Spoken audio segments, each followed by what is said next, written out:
FCRAയുമായി ബന്ധപ്പെട്ട്, അതായത് കേരളത്തിലെ മിഡ് ടേം ഇലക്ഷൻ നടന്ന സമയത്ത് 4ഓളം സ്റ്റേറ്റുകളിൽ ആ സമയത്ത് പാർലമെൻറ്റിൽ ബില്ല് കൊണ്ടുവരാൻ ശ്രമിച്ചു. അപ്പോൾ അതിൻ്റെ അകത്ത് ചില ക്രോസുകൾ കണ്ടിട്ട് കേരളത്തിലെ കാത്തലിക് സഭയും മറ്റുള്ള ക്രൈസ്തവരും വളരെ ശക്തമായ രീതിയിൽ പ്രതിഷേധമുണ്ടായി. അതിൻ്റെ പേരിൽ ആ ബില്ല് മാറ്റിവെച്ചു. പിന്നീട് ഇത് വലിയ ഗ്ലോബലായിട്ട് ഇഷ്യൂ ആയി മാറി. അമേരിക്കയിലുള്ള സെനറ്റ് മെമ്പേഴ്സും കോൺഗ്രസ്മാൻ, അതായത് ഡെമോക്രാറ്റ്സിൻ്റെ റിപ്പബ്ലിക്കിൻ്റെ ആൾക്കാർ പ്രശ്നമുണ്ടാക്കി. അതായത് 3ഓ 4ഓ വീഡിയോ ഇതുമായിട്ട് ബന്ധപ്പെട്ട് ഞാൻ ചെയ്തിട്ടുണ്ട്.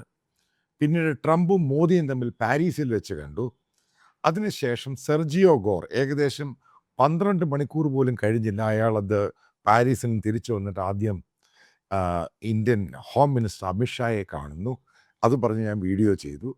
അത് കഴിഞ്ഞിട്ട് FCRAയുമായി ബന്ധപ്പെട്ട് പുതിയ ബില്ല് പാർലമെൻറ്റിൽ ഇൻട്രൊഡ്യൂസ് ചെയ്തു. ഇനി ചോദ്യമാണ്, ഇപ്പം സംഘ് പരിവാറിൻ്റെ സോഷ്യൽ മീഡിയയിൽ എൻ്റെ പല വീഡിയോയുടെയും താഴെ ഇവർ വന്ന് പറയുന്നു FCRA കൊണ്ടുവന്ന്. ഈ പറയുന്നവന് ഈ FCRAയിൽ എന്തായി ഇത് കൊണ്ടുവന്നതെന്ന് പറയാം. എന്താണ് നേരത്തെ അമിത്ഷാ കൊണ്ടുവരാനിരുന്ന ബില്ല്, ഇപ്പോഴത്തെ ബില്ലിൽ എന്തൊക്കെയാണ് കൊണ്ടുവന്നത്, അതും കൂടെ ആദ്യം ഇതിനെപ്പറ്റി ഒന്ന് പഠിച്ച് മനസ്സിലാക്കുക. പഴയ FCRA, അതിനു മുമ്പുള്ള FCRA ഇതെന്തുമായിരുന്നു എന്ന് മനസ്സിലാക്കുക. എവിടെയാണ് ഗവൺമെൻറ് സ്ട്രിക്റ്റായ റൂള് കൊണ്ടുവന്നത്, അതും കൂടെ മനസ്സിലാക്കുക. ഇത് കഴിയുമ്പോഴേ നിങ്ങൾക്ക് മനസ്സിലാക്കാൻ സാധിക്കത്തുള്ളൂ. ഗവൺമെൻറ് കുറച്ച് ആൾക്കാർ, പ്രഷർ ഗ്രൂപ്പുണ്ട് ഉറപ്പായിട്ടും. സംഘപരിവാറിൻ്റെ ഗ്രൂപ്പുണ്ട്, കൺവേർഷനുമായി ബന്ധപ്പെട്ട ഗ്രൂപ്പുണ്ട്, ക്രിസ്ത്യൻസുമായി ബന്ധപ്പെട്ട ഗ്രൂപ്പുണ്ട്. അപ്പോൾ അവരെയൊക്കെ ഐസൊലേറ്റ് ചെയ്യാൻ വേണ്ടി അവരുടെ മുമ്പിൽ, അത് RSSും സംഘപരിവാറിനും വന്ന ഒരു പ്രഷറുണ്ട്, ഭയങ്കരമായ പ്രഷർ. അതിൻ്റെ പേരിൽ ഗവൺമെൻറ് വീണ്ടും ബില്ല് കൊണ്ടുവന്നു. ഈ ബില്ലിനകത്ത് എന്ത് കുന്തവം മാറ്റമെന്ന് നിങ്ങൾ പറയാ, ഒരു മാറ്റമെങ്കിലും പറയാ. ആദ്യം മനസ്സിലാക്കുക, അതിനകത്ത് ഒരു പുല്ലും കൊണ്ടുവന്നിട്ടില്ല, ഒരു പുല്ലും അതിൻ്റെ അകത്ത് കൊണ്ടുവന്നിട്ടില്ല. റിലീജിയസ് കൺവേർഷൻ നേരത്തെ FCRAയ്ക്കകത്ത് പെർമിറ്റ് ചെയ്തിരുന്നു. എൻ്റെ ചോദ്യം ഡയറക്റ്റ് ചോദ്യമാണ്, അത് നേരത്തെ പെർമിറ്റ് ചെയ്തിരുന്നോ? ഇല്ല. അതേപോലെ തന്നെ ഫണ്ട് അയക്കുന്നു വിദേശത്തു നിന്ന്. ആ ഫണ്ട് അയച്ചു കഴിയുമ്പോൾ നേരത്തെ ഗവൺമെൻറ് റെഗുലേഷൻ ഉണ്ട്. ഫണ്ട് എന്തിനു വേണ്ടി അയക്കുന്നു, ഏത് പ്രോജക്റ്റിന് വേണ്ടി അയക്കുന്നു, അത് സ്പെസിഫൈ ചെയ്യണം. അതിപ്പോൾ കൊണ്ടുവന്നു, അതിന് പണ്ടേ ഉണ്ട്. അത് FCRAയെ പറ്റി അറിയാത്തവർ പറയുന്നതാ. ആർക്കെങ്കിലും FCRA പ്രോപ്പറായിട്ട് റൺ ചെയ്യുന്നവരോട് നിങ്ങൾ ചോദിച്ച് മനസ്സിലാക്കുക. ഈ പറയുന്ന ഗവൺമെൻറ് ഹോം മിനിസ്റ്റർ അവതരിപ്പിച്ച ബില്ലിനകത്ത് എന്തുവാണ് ഇത് ടൈറ്റ് സ്ക്രൂ ചെയ്തു, FCRA തുലച്ച് കളഞ്ഞു. അതൊരു കോപ്പും ഉണ്ടായിട്ടില്ല ഇതിനകത്ത്. ഗവൺമെൻറ് ഭയന്ന് തന്നെയാണ്, അമേരിക്കൻ സമ്മർദ്ദം തന്നെയാണ് അതിൻ്റെ കാരണം. ഡ്രാഫ്റ്റ് ബില്ലിനകത്തുണ്ടായിരുന്നു, നേരത്തെ കൊണ്ടുവന്ന ബില്ലിനകത്തുണ്ടായിരുന്നു. എന്താ ഈ പറയുന്ന സ്ഥാപനങ്ങൾ, FCRA ഫണ്ട് വന്ന സ്ഥാപനങ്ങളും അസറ്റുകളും വസ്തുക്കളും ഗവൺമെൻറ് തിരിച്ചെടുക്കാം. അത് ഇപ്രാവശ്യം ഉണ്ടോ? അതെടുത്ത് മാറ്റി. അതാണ് ഒരു കോൺട്രവേഴ്ഷ്യൽ പാർട്ടെന്ന് പറയുന്നത്. ആ സാധനം ഇല്ലാതായി. അതിനകത്ത് പറയുന്ന ചില സംഭവങ്ങളുണ്ട്. ഇവർ വളരെ വർഷങ്ങളായിട്ട് ക്രിസ്ത്യൻസ് ചെയ്യുന്ന പരിപാടിയാണ്. അതിനെ തൊട്ടിട്ടില്ല ഗവൺമെൻറ്, തൊട്ടിട്ടില്ല, അടുത്തൂടെ പോയിട്ടില്ല. ഒന്നാമത്തെ കാര്യം മനസ്സിലാക്കുക, റിലീജിയസ് സ്റ്റഡി ആദ്യം മനസ്സിലാക്കൂ. വിദേശങ്ങളിൽ നിന്നും ഹിന്ദു മതത്തെ പറ്റി പഠിപ്പിക്കാൻ ഇന്ത്യയിലോട്ട് വളരെ തുച്ഛമായിട്ടേ പണം വരുന്നുള്ളൂ.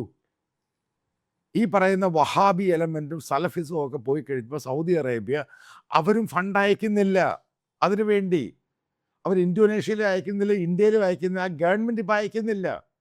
അവരതിൽ നിന്ന് പിന്മാറി. ഈ പണം വരുന്ന എവിടുന്ന്? ഈ ക്രിസ്ത്യൻ NGOസിനാണ് വരുന്നത്.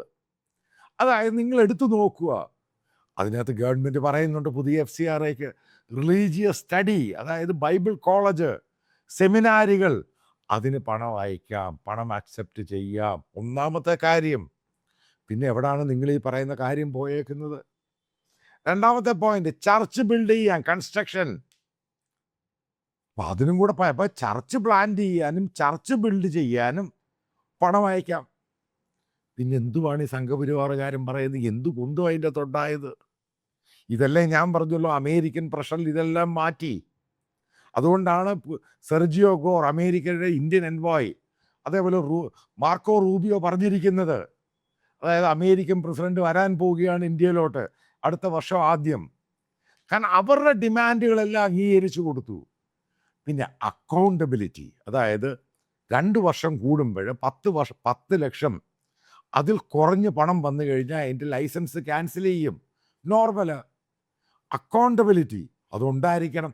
അത് നേരത്തെ ഉണ്ട്, ഇപ്പോഴല്ല. ആര് പണം അയക്കുന്ന ഇതൊക്കെ പ്രോപ്പറായിട്ട് അക്കൗണ്ട് ഫർണിഷ് ചെയ്യണം, അത് ഗവൺമെൻറ്റിൻ്റെ കൊടുക്കണം. അടുത്ത് വേറൊരു ക്ലോസ് പറയുന്നു 20% അഡ്മിനിസ്ട്രേറ്റീവ് ചാർജസ്, അതായത് FCRA പണം വന്നു കഴിഞ്ഞാൽ 20% അഡ്മിനിസ്ട്രേറ്റീവ് എന്നുള്ള സംഭവം അതിൽ കൂടാൻ പാടില്ല.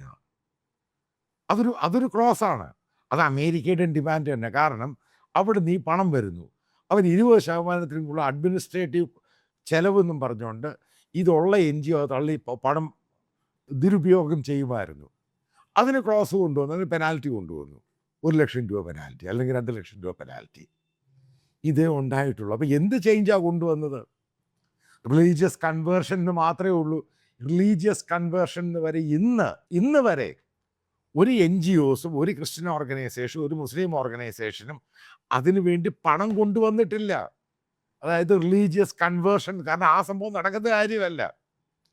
പണം വരുന്നത് എന്തുവാ? ഏറ്റവും കൂടുതൽ പണം വരുന്നത് ഇന്ത്യയിലെ ബൈബിൾ കോളേജിൻ്റെ കണക്കുകൾ എടുക്കുക. നിങ്ങൾ ആദ്യം ഇതിൻ്റെ കണക്കങ്ങ് എടുക്കുക. ഈ ബൈബിൾ കോളേജ് മുഴുവനും പ്രവർത്തിക്കുന്നത് ഈ FCRA ഈ ഫോറിൻ ഇതുകൊണ്ടാണ്, റെമിറ്റൻസ് കൊണ്ടാണ് വർക്ക് ചെയ്യുന്നത്. അതിനെ തൊട്ടിട്ടില്ല ഗവൺമെൻറ്. ഏറ്റവും കൂടുതൽ വരുന്നത് അമേരിക്ക എന്നാണ് വരുന്നത്. എന്താ തൊടാഞ്ഞത്? പേടിയാണ്. കാരണം അമേരിക്കൻ പ്രഷർ. അതേപോലെ ചർച്ച് പ്ലാന്റിങ്, അതായത് പലയിടത്തും ചർച്ചകൾ ഉണ്ടാക്കാനും ബിൽഡിംഗ് ഉണ്ടാക്കാനും പണം വരുന്നുണ്ട്. അതേ തൊട്ടില്ല. ഇത് രണ്ടുമായിരുന്നു അമേരിക്കയുടെ ഡിമാൻഡ്. വേറെ ഡിമാൻഡൊന്നുമില്ല. നിങ്ങൾ അക്കൗണ്ടബിലിറ്റി കണക്കുകളെല്ലാം ഗവൺമെൻറ്റിന് കൊടുത്തു. അതിനുള്ള ആ സംഭവത്തെ തുടരുമെന്ന് പറഞ്ഞു. അതവർ സക്സസ്ഫുള്ളായി. ഇതല്ലേ ഞാൻ പറഞ്ഞുള്ളൂ, ഗവൺമെൻറ് തൊടാൻ പേടിയായിരിക്കുമെന്ന് പറഞ്ഞു. എന്നാൽ ഗവൺമെൻറ് പറയട്ടെ, റിലീജിയസ് സ്റ്റഡി ബൈബിൾ കോളേജ് ഇതിലോട്ട് പണം വരുന്നില്ല, കൊടുക്കാൻ പറ്റില്ല എന്ന് ഗവൺമെൻറ് കൊണ്ടുവരട്ടെ, ഞാൻ സമ്മതിക്കാം. ഗവൺമെൻറ് നല്ല പോസിറ്റീവായിട്ട് സംഘപരിവാറിന് വേണ്ടി തീരുമാനമെടുത്തു. അതേപോലെ ചർച്ച് പ്ലാൻ ചെയ്യാൻ വിദേശത്തുനിന്ന് പണം വരാൻ പാടില്ല എന്ന് ഗവൺമെൻറ് തീരുമാനിക്കുക, ബില്ലിനകത്ത് പറയാം. അതും ഞാൻ അംഗീകരിക്കാം. ഇത് രണ്ടും അവിടെ ഉള്ളത്, അതല്ലേ കോർ ഇഷ്യൂ എന്ന് പറയുന്നത്. അപ്പോൾ ബൈബിൾ കോളേജ് എന്ന് പറയുന്നത് എന്തുവാ? അതായത് പുതിയ വിശ്വാസത്തിൽ വരുന്നതിനും അല്ലെ നേരത്തെ വിശ്വാസമുള്ളവർക്കും അവരെ പഠിപ്പിക്കുന്നതാണ് റിലീജിയസ് സ്റ്റഡി എന്ന് പറയുന്നത്. അവരിൽ കൂടാണ് പാസ്റ്റേഴ്സ് ആണെങ്കിലും അച്ഛന്മാരാണെങ്കിലും പിന്നീട് അവിടെ പോയിട്ട് ഈ പറയുന്ന ക്രിസ്ത്യാനിറ്റിയും മറ്റുള്ള മതങ്ങളെല്ലാം പ്രൊപ്പഗേറ്റ് ചെയ്യുന്നത്. അതിനെ തടയിടാൻ പറ്റിയോ? അതേപോലെ നിങ്ങൾ ആദ്യം പ്രോപ്പറായിട്ട് ബില്ല് വായിച്ച് നോക്കി എന്തുവാ അതിൻ്റെ അകത്ത് എഴുതിയിരിക്കുന്നത്. FCRAയും ബന്ധപ്പെട്ട് ഹിന്ദു ഓർഗനൈസേഷന് പണം വരുന്നുണ്ടത്. അത് ഈ അമ്പലങ്ങൾ റൺ ചെയ്യാൻ വേണ്ടിയാണ്. ആ പണം എല്ലാവർക്കും വരും. കാരണം ഒരേ റൂള് പോലെയാണ് മറ്റുള്ളവർക്ക് ഇവർക്കുമായിട്ട് കൊടുത്തിരിക്കുന്നത്. അതായത് ഞാൻ പറയാൻ പോകുന്നത് കേരളത്തിലെ ക്രിസ്ത്യൻ കമ്മ്യൂണിറ്റി അവരും ഈ പറയുന്ന അതിനെ പ്രതിഷേധിക്കാനാ? ഈ പഴയ കാര്യങ്ങൾ കുറച്ചും കൂടെ സ്മൂത്തായിട്ട് കാര്യങ്ങൾ വീണ്ടും വ്യക്തമായിട്ട് ഓടും. ഒരു പുല്ലും ചേഞ്ച് കൊണ്ടുവന്നിട്ടില്ല. ഇത് ചുമ്മാ ഒരു പുകപടലം മാത്രം ഉണ്ടാക്കി കൊണ്ടുവന്നിട്ട് ഈ പറയുന്ന സംഘപരിവാറിൻ്റെ ഹാർഡ് കോർ ആയിട്ടുള്ളവരെ സാറ്റിസ്ഫൈ ചെയ്യാൻ കൊണ്ടുവന്ന സംഭവം. കാരണം ഇന്ത്യയിൽ മാസീവായിട്ട് കൺവേർഷൻ നടക്കുന്നുണ്ട്. മാസീവാണ് ഈ കൺവേർഷൻ. അതിനെ ഒന്ന് തടയാൻ ഈ പറയുന്ന FCRA ഈ സംഭവം കൊണ്ടൊന്നും നടക്കത്തില്ല. അത് തൊടാൻ ഗവൺമെൻറ്റിന് പേടിയാണ്. കാരണം അമേരിക്കൻ പ്രഷർ. അതായത് വീണ്ടും കൺക്ലൂഡ് ചെയ്യുമ്പോൾ ഞാനൊരു കാര്യം പറയാം. ചില കാര്യങ്ങളിൽ ഇൻ്റർനാഷണൽ പ്രഷറിൽ ഗവൺമെൻറ്റിന് ഒരു പുല്ലും ചെയ്യാൻ പറ്റത്തില്ല. കാരണം കേന്ദ്ര ഗവൺമെൻറ്റിനും പല കാര്യങ്ങളുണ്ട് അമേരിക്കയെ കൊണ്ടും മറ്റുള്ള രാജ്യങ്ങളെ കൊണ്ട് സാധിച്ചെടുക്കാൻ. ഇപ്പോൾ ട്രേഡ് ആണെങ്കിലും വെപ്പൺസ് ആണെങ്കിലും ഡിഫൻസ് ആണെങ്കിലും ഹൈ എൻഡ് ടെക്നോളജി ആണെങ്കിലും അമേരിക്കൻ മൾട്ടിനാഷണൽ കമ്പനിയുടെ ഇൻവെസ്റ്റ്മെൻറ്റ്, ഇതൊക്കെ അമേരിക്കൻ അഡ്മിനിസ്ട്രേഷൻ്റെ പോളിസി മാറ്റർ ചെയ്യും. അതാ പറയുന്നത്, പുറത്ത് അവർ പല കാര്യങ്ങളും പറയും, അകത്ത് മറ്റുള്ള കാര്യങ്ങൾ നടക്കും. ഇതിൻ്റെ ഭാഗമായിട്ട് തന്നെയാണ് അമേരിക്കൻ പ്രഷർ കയറി വന്നത്. അല്ലാതെ അമേരിക്കൻ പ്രഷറിൽ തന്നെയാണ് ആ പഴയ ബില്ലിൽ നിന്നും മാറിയത്. അതായത് ഒരു ക്രൈസ്തവ സ്ഥാപനങ്ങൾ അവർ ഏറ്റെടുക്കാൻ പോകുന്നില്ല. കാരണം അത് കൃത്യമായിട്ട് ആ ബില്ലിനകത്ത് പറയുന്നുണ്ട്, ഈ പഴയത് പ്രവർത്തിക്കാത്തോ അങ്ങനെയുള്ള സംഭവത്തെ ടച്ച് ചെയ്യാൻ ഗവൺമെൻറ് തയ്യാറല്ല. ഈ പറയുന്ന സ്ട്രിക്റ്റ് റൂൾസ് എന്ന് പറയുന്നത് ഇവർ പടച്ചു വിടുന്ന നരേറ്റീവ്സ് എന്നല്ലാതെ ഒരു പുല്ലും അവിടെ കൊണ്ട്, കാരണം ഇവർക്കിപ്പോൾ സാറ്റിസ്ഫൈ ചെയ്യണം, പാർഷ്യലി എങ്കിലും സാറ്റിസ്ഫൈ ചെയ്യണം ഹാർഡ് കോർ ഹിന്ദുത്വ ഗ്രൂപ്പിന്. കാരണം മാസീവായിട്ട് കൺവേർഷൻ നടക്കുകയാണ്. അതിന് അതിന് ഒരു പുല്ലും ചെയ്യാൻ പറ്റത്തില്ലെന്ന് ഗവൺമെൻറ്റിനും അറിയാം. കാരണം അവരുടെ മുകളിൽ അതിശക്തമായ പ്രഷറുണ്ട്.